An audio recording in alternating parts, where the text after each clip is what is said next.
اگر میں سورہ فاتحہ کی تفسیر لکھوں کئی ہزار اونٹ کتب سے بھر جائیں سورہ فاتحہ کی تفسیر مکمل نہ ہو۔ یہ لوگ ہیں ان کا راستہ سیدھا ہے، تو پتہ کیا چلا؟ پتہ چل گیا ان میں ڈھول والا ہے کوئی؟ بتائیے نا، آپ ہے کوئی گانے والا ناچنے والا؟ معاذ اللہ کوئی نہیں، کوئی نہیں، کیونکہ اللہ ان لوگوں سے یہ جتنی بھی چیزیں نا یہ خرافات ہیں، ان سے خدا ناراض ہوتا ہے، ان سے خدا راضی نہیں ہوتا۔ اور گانا سننے والے کے لیے بھی آپ سن لو، حدیث ہے سراج کے ساتھ کہ سیسا پگھلا کر کان کے ایک طرف سے ڈالا جائے گا اور دوسری طرف سے وہ نکلتا جائے گا، اللہ یاد سمجھے، پگھلا کر ابلا ہوا سیسا، آئی سمجھ نہیں۔ اور اسی طریقے سے آپ توجہ کریں گے کہ مجھے آپ سے اس لیے کہنا ہے کہ ہم چاہتے ہیں کہ ہمارا معاشرہ سدھرے۔ زندگی عارضی چیز ہے میرے دوستو، زندگی عارضی چیز ہے، کس وقت زندگی کی شام ہو جائے کوئی علم نہیں ہے۔ آگے فرمایا غیر المغضوب علیہم ولا الضالین، نہ بہکے ہوں کا اور نہ گمراہ لوگوں کا، کہہ دو سبحان اللہ۔ یعنی جو یہ گانے والے اور بد عقیدہ جتنے بھی ہیں یہ غیر المغضوب علیہم ولا الضالین میں آتے ہیں، تو راستہ کون سا اچھا ہے؟ صراط الذین انعمت علیہم۔ اب میاں محمد صاحب نے بھی اسی کو کہہ دیا، راتے راتے سبحان اللہ سبحان اللہ، ہر کوئی آنکھیں میں بھی آنکھاں را دے، ان مرشد تے نورانی لبنا ایویں رول مرسے وچ را دے۔ سبحان اللہ سبحان اللہ سبحان اللہ۔ بس کلام تقریر کو ہونتا نہ ہوں گوجری میں کہہ سکتا، حالانکہ گوجری بولوں بڑی کاٹ مادری زبان ہے لیکن میرا فن نہیں ہے، تقریر کو فن میرا اردو ہے، لیکن یا بھی نہ تم سوچیو اس میں ہوں گل کر لی نہ کہیو کہ اس میں بھی ہم کر لیں، اس میں بھی تم اگر کرنا چاہیں جتنی مرضی میرا نال کر سکتے ہیں، سمجھ میں۔ تو خلاصہ کلام کی ہے خود بھی نماز کی پابندی کرنی ہے، اپنا پریوار نہ بھی نمازی بنانا ہے، ٹھیک ہے؟ اچھا یہ ایک معقول لوگوں میں مشہور ہے، خنزیر کو نہ لینا 40 دن زبان ناپاک رہے، لیکن نہیں لوگ حالانکہ یہ میں مشہور ہے، شریعت میں ایسو نہیں، حالانکہ قرآن کے اندر خود ذکر ہے حرمت علیکم المیتۃ والدم ولحم الخنزیر وما اہل بہ لغیر اللہ، کہ اللہ نے تم پر حرام قرار دے دیا، کیا حرام دیا؟ میت مردہ، والدم اور خون، یعنی یہ حرام ہے، مردار بھی حرام ہے اور خون بھی حرام ہے، ولحم الخنزیر اور خنزیر کا گوشت، وما اہل بہ لغیر اللہ، اور ذبح کے وقت یہ مسئلہ بھی بڑا سمجھنے کا، اس میں بھابی بڑا پھنساتے ہیں، بھابی اس میں بڑا پھنساتے ہیں، کہتے جی وہ بابا غلام شاہ بادشاہ کے نام پر بکرا چلا دیے تو حرام ہو گیا، یہ کرتے نہیں۔ اب اس طرح اور بھی آپ سوچ لو جہاں جہاں آپ پیش کرتے ہو اولیاء کے نام پر، تو یہاں مقصد یہ ہے وما اہل بہ لغیر اللہ، کہ جی دیکھو جس پر غیر اللہ کا نام لے لیا، اب غوث پاک اللہ تو نہیں، معاذ اللہ، خواجہ صاحب اللہ تو نہیں، اور ولی اللہ تو نہیں، اللہ نہیں ہے تو نام ان کا لے لیا، حرام ہو گیا۔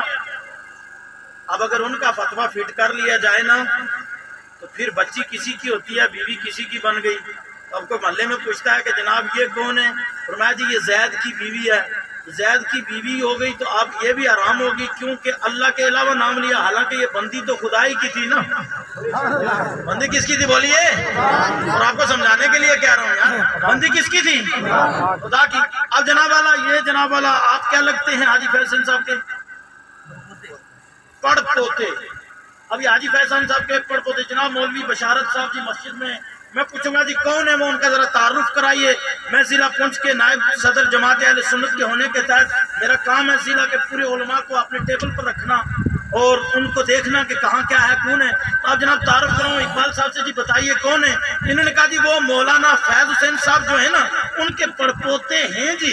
تو اب جناب پڑپوتے کا نام لے لیا، حالانکہ یہ بندے کس کے ہیں؟ خدا کے، تو ان پر نام کس کا لے لیا گیا؟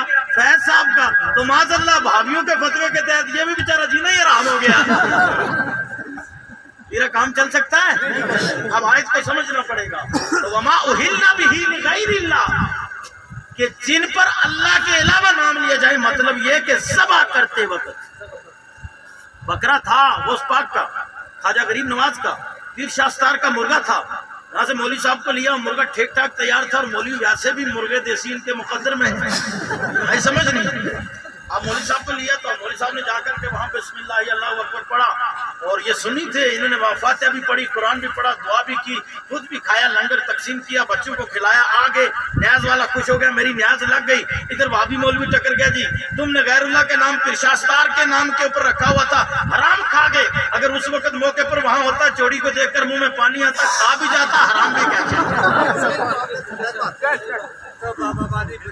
بھائی سمجھ نہیں، یہ ان کا یہ دستور ہے کہ وہ کرتے ہیں، جو کہتے ہیں وہ کرتے نہیں ہیں، پھر قرآن کہتا ہے لما لا تقولون ما لا تفعلون، وہ کیوں کہتے ہو جو خود کرتے نہیں؟ 40ویں کو حرام، 30 کو حرام، 15ویں کو حرام، ان سب کو حرام کہنے کے بعد 40ویں میں بھی آ کے بیٹھیں گے، خوب کھا کے جائیں گے، سنیوں سے زیادہ کھائیں گے کیونکہ ملتا ہے نہیں ادھر۔ بھائی سمجھ نہیں، اب توجہ کریں، اب آیت کو سمجھیں، یہ میں نے آپ کو ریلیکس موڈ کر کے مثالیں دے کے سمجھایا ہے، اب آیت کو سمجھیں، وَمَا أُهِلَّ بِهِ لِغَيْرِ اللَّهِ، جن پر غیر اللہ کا نام لیا جائے وہ کیا ہے؟ حرام۔ وہ کیا ہے؟ تم پر حرام کیا گیا، مطلب یہ کہ ذبح کے وقت آپ اللہ کے علاوہ اگر رسول اللہ صلی اللہ علیہ وسلم کا بھی نام لے لو گے تو جانور حرام ہو جائے گا۔ پڑھتے نا بسم اللہ اللہ اکبر، وہاں اس کی جگہ اگر آپ نے کہہ دیا بسم اللہ محمد صلی اللہ علیہ وسلم، جانور حرام۔ تو ذبح نہیں کرنا اللہ کے علاوہ کسی کے نام پر، ذبح جب بھی کرنا ہے بسم اللہ اللہ اکبر۔ اب ایصال ثواب کسی کے نام سے بھی ہو سکتا ہے، جس طرح آج کے عرس میں بکرے لگے نہیں لگے، بکرے شرکت کر رہے ہیں کہ مرغے کر رہے ہیں، جو بھی انہوں نے انتظام کیا ہوگا یا دوسرا کر رہا ہوگا بڑے والا، ٹھیک ہے نہیں، اب جو بھی کر رہا ہے شرکت، اب مطلب کیا ہوا؟ کیا جی اور جناب عزیز صاحب کہیں گے جی آج پروگرام بڑا اچھا ہوا، کیا ہوا جی قادری صاحب کو بھی بلایا ہوا تھا، اور جناب بڑے لوگ ہو گئے جی، نوجوان بھی تھے، وہ جی کیا کیا جی، وہ جی 2 بکرے لگا دیے جی، آج انہوں نے فیض صاحب کے عرس پر جی، ان کے برسی پر ان کے نام پر آج 2 بکرے لاگے جی۔ اب بھابیوں کے نزدیک تو 2 بکرے لاگے تو معاذ اللہ ہم سب حرام کھا کر کے گئے نا، پھر میں ان کے نام پر لاگے، مطلب یہ ہے کہ ان کے ایصال ثواب کے لنگر میں لگے، ثواب اللہ ان کو عطا فرمائے گا صدقے کے طور پر، کہہ دو سبحان اللہ سبحان اللہ سبحان اللہ۔ باقی جو بھی ذبح ہوتا ہے وہ کس کے نام پر؟ اللہ کے نام۔ یہ ایک الگ مسئلہ بیچ میں آ گیا تھا، میں کچھ اور کہنا چاہتا، میں یہ کہنا چاہتا تھا کہ خنزیر کا نام لینے سے زبان ناپاک نہیں ہوگی، قرآن میں آیت باضابطہ موجود ہے، لیکن ہاں ایک بات ہے، وہ کیا ہے، جو صبح فجر نہیں نہ پڑھتا خنزیر بھی اس کے منہ لگنا پسند نہیں کرتا، یہ ذرا خنزیر سب سے بدترین مخلوق ہے، وہ بھی بے نمازی کے صبح صبح منہ لگنا پسند نہیں کرتا، وہ بھی کہتا ہے جب بے نمازی منہ لگنا، لہذا نمازوں کی پابندی کرو، قرآن پڑھو، سورہ یاسین جو آدمی صبح صبح اٹھ کر کے پڑھے گا اللہ 10 قرآن عظیم پڑھنے کا ثواب اسے عطا فرمائے گا، اتنا 10 قرآن عظیم، 3 مرتبہ سورہ اخلاص پڑھو گے 1 قرآن عظیم پڑھنے کا اللہ ثواب عطا فرمائے گا۔ اور یہ قبرستانوں سے جب بھی گزرا کرو 1 بار سورہ فاتحہ، کم سے کم 3 بار قل اللہ، اول آخر درود پاک پڑھ لیا کرو، ایصال ثواب کر لیا کرو۔ اگر آپ کو جلدی ہے نا تو کیوں قبرستان میں السلام علیکم یا اہل القبور کیا کر کے نا آگے نکل رہے ہیں پڑھتے جاؤ، وہ آپ نکے پر پہنچ گئے نا، وہاں سے بھی جا کر آپ نے کہا یا اللہ قبول کر جو مجھے میں نے جو پڑھا ہے اس کا مجھے ثواب دے، میری طرف سے حضور کی بارگاہ میں پہنچاتے پہنچاتے یا اللہ ان تمام قبرستان والوں کو عطا کر دے۔ آنے والا وقت ایسا ہوگا، حدیث کہتی ہے کما تدین و تدان، جیسا تم کرو گے ویسا تمہارے ساتھ کیا جائے گا، مرنے کے بعد ہمارا ٹھکانہ بھی یہاں ہوگا۔ آج اگر ان کی قبروں سے ہم فاتح پڑھ کے گزریں گے، کل ہماری قبروں پر بھی فاتح پڑھنے والے لوگ موجود ہوں۔ بے شک سبحان اللہ، جی صحیح، ٹھیک ہے نہیں، لہذا چنگی مندی سجنا کولوں کئی باری ہو جاندی، یار یاراں دا گلا نہیں کرتے، اصل مرید، لہذا دین کو فالو کرو، اپنے گھروں میں دین کو لاؤ، یہ محفلیں ضرور کرو۔ یہ بھی میں آپ کو صاحب بتاؤں، یہ محفل مستحب عمل ہے، کون سا عمل ہے یہ؟ فرض یا واجب اس کو ہم نہیں کہتے، فرض واجب نماز ہے، روزہ ہے، حج ہے، زکوٰۃ ہے، اس کی کنڈیشن ہے نماز ہر امیر غریب پر فرض ہے، روزہ بھی ہر امیر غریب پر فرض ہے، اور زکوٰۃ صاحب نصاب پر فرض ہے، اور حج صاحب استطاعت پر فرض ہے۔ اور ایک بات اور بتا دوں، پہلا فرض کیا ہے؟ کلمہ، پہلا کیا ہے؟ کلمہ پڑھ کر کے انسان مسلمان ہوتا ہے، ٹھیک ہے نہیں؟ تو کلمہ ہر ایک انسان پر فرض ہے پڑھنا، مودی پر بھی فرض ہے۔ جی مودی صاحب اتنے بڑے کافر کا کہہ رہے ہیں کہ اس پر فرض ہے پڑھنا۔ او بھائی جتنے بھی انسان ہیں ہر ایک انسان پر کلمہ پڑھنا فرض ہے، اسلام لانا اس پر فرض ہے۔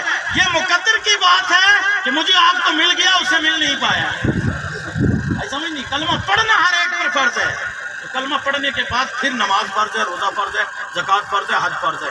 اور پڑوسی کے ساتھ اچھا سلوک کرو، رشتہ داروں کے ساتھ اچھا سلوک کرو، ماں باپ کی خدمت کرو، بڑوں کا ادب کرو، چھوٹوں پر شفقت کرو، اپنی ماں بہنوں کو پردوں میں رکھو، اور خاص کر اپنے گھروں کو نماز سے آباد رکھو، اور گانوں سے بچاؤ، ڈھول ڈھمکوں سے بچاؤ، شادیوں کو بھی ان خرافات سے بچاؤ۔ شادی سے پہلے اگر آپ کو کرنا ہی ہے نا تو ڈھول ڈھمکے کی محفل نہ کرو، کنجریوں کی محفل کبھی کہیں پہ بھی کوئی نہ لگائے، بلکہ اس سے پہلے بھی محفل اگر لگانی ہے تو اسی طرح نعت کی میلاد کی محفل لگا رہے، تاکہ آنے والی نسلیں بھی نمازی پیدا ہوں، بھائی سمجھ نہیں؟ اور شادی میں برکت ہو، آگے بچے دیندار پیدا ہوں، اور جلدی شادی ٹوٹے نہ، ورنہ ایسا نہ ہو کہ ایک سال اگر ڈھول ڈھمکے چلے تو دوسرے سال دلہا یا دلہن میں سے کسی کی ڈیتھ ہوگی، تو بتاؤ پھر کیا برکت ہوگی؟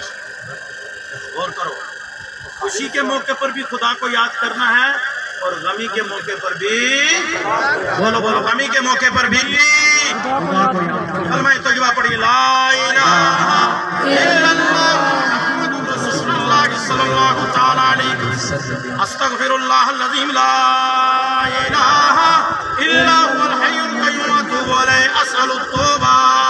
کھڑے ہو جائیں، صلاۃ و سلام پڑھنے، اس کے بعد